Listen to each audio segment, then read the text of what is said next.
America के 35वें राष्ट्रपति रहे जॉन एफ कैनेडी ने कहा था, भूगोल ने हमें पड़ोसी बनाया है, इतिहास ने हमें दोस्त बनाया, अर्थशास्त्र ने हमें भागीदार बनाया और आवश्यकता ने हमें सहयोगी बनाया है। अंतर्राष्ट्रीय संबंधों में भी ये बात बिल्कुल सटीक बैठती है। इसे हम इंडो पैसिफिक क्षेत्र में लागू करें तो पाते हैं कि न्यूजीलैंड के साथ चीन अपने आर्थिक संबंधों को मजबूत कर रहा है। अपने आर्थिक संबंधों को विस्तार देते हुए चीन ने पश्चिमी खेमे के एक और अहम सदस्य को अपना भागीदार बना लिया है। दोनों मुल्कों की नजदीकी को इस बात से समझा जा सकता है कि फाइव आइज, जो पश्चिमी खेमे का एक जासूसी संगठन है, उसका सदस्य होने के बावजूद न्यूजीलैंड चीन के साथ है। इसी क्रम में हाल ही में न्यूजीलैंड के प्रधानमंत्री क्रिस हिपकिंस चीन की यात्रा पर गए थे। इस दौरान उन्होंने CPTPP यानी ट्रांस पैसिफिक पार्टनरशिप के लिए व्यापक और प्रगतिशील समझौते और DEPA अर्थात डिजिटल इकोनॉमी पार्टनरशिप एग्रीमेंट में चीन की दावेदारी का समर्थन किया है।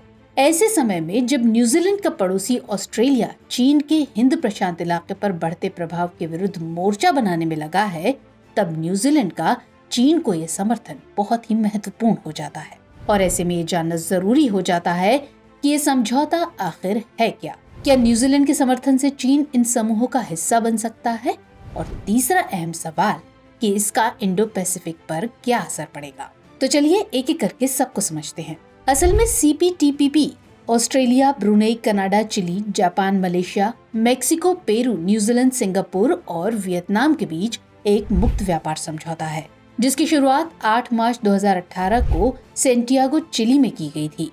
यूनाइटेड किंगडम द्वारा भी जून 2021 में इसमें शामिल होने का आवेदन किया गया था और इसी साल वो समझौते पर हस्ताक्षर भी कर सकता है। वहीं चीन ने सितंबर 2021 में CPTPP और नवंबर 2021 में DEPA में शामिल होने के लिए आवेदन किया था।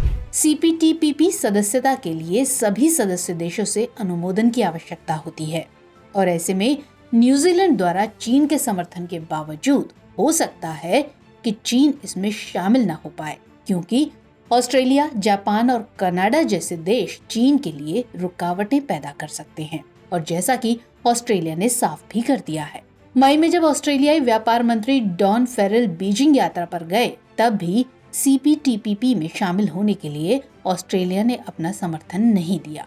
हालांकि इसका कारण चीन द्वारा ऑस्ट्रेलिया के कई उत्पादों को प्रतिबंधित करना माना जा रहा है। क्षेत्रीय व्यापक आर्थिक भागीदारी में आसियान देशों के साथ जापान, न्यूजीलैंड, ऑस्ट्रेलिया और चीन भी शामिल हैं।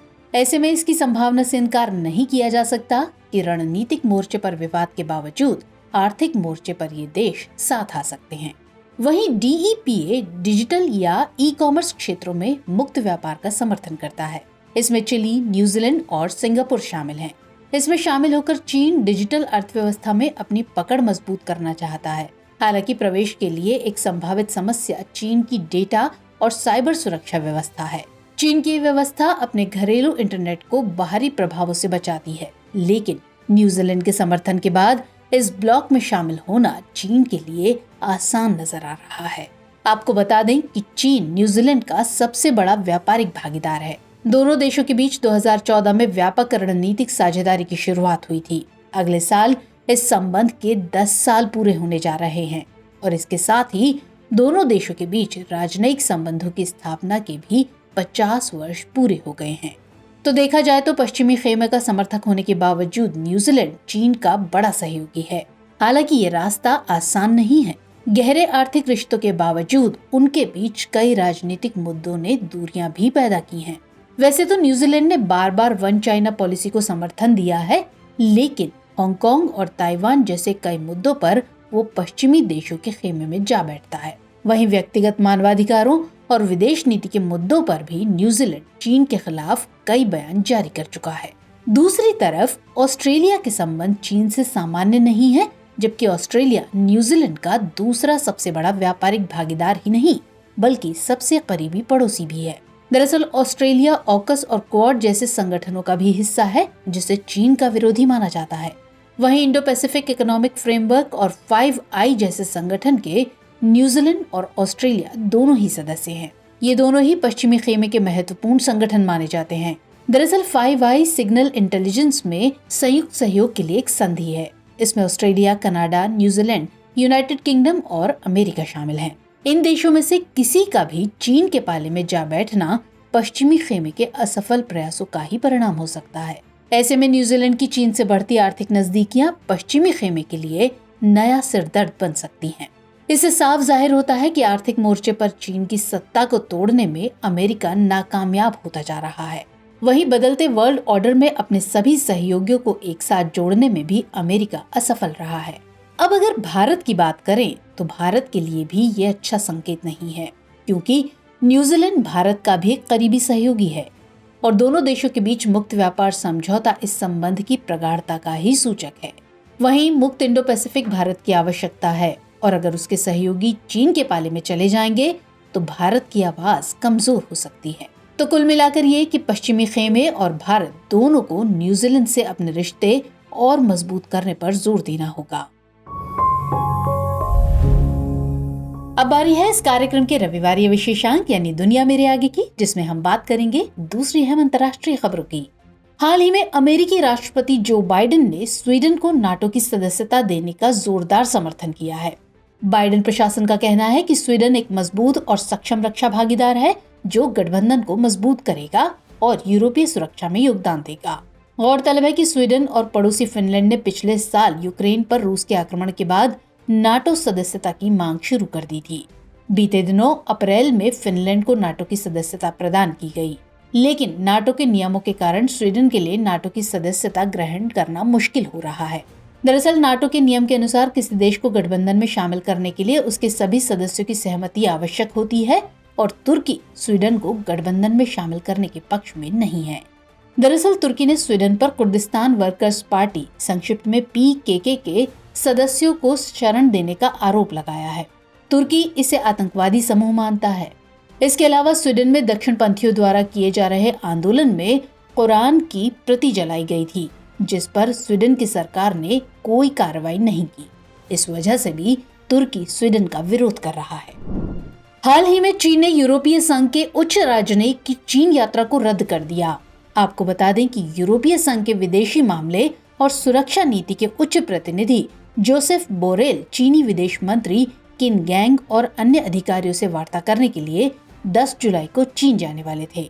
इस वार्ता में व्यापार, मानवाधिकार और यूक्रेन संकट पर चीन के रुख जैसे कई मुद्दे शामिल थे, जिन पर यूरोपीय और चीनी राजनयिक आपस में चर्चा करने वाले थे।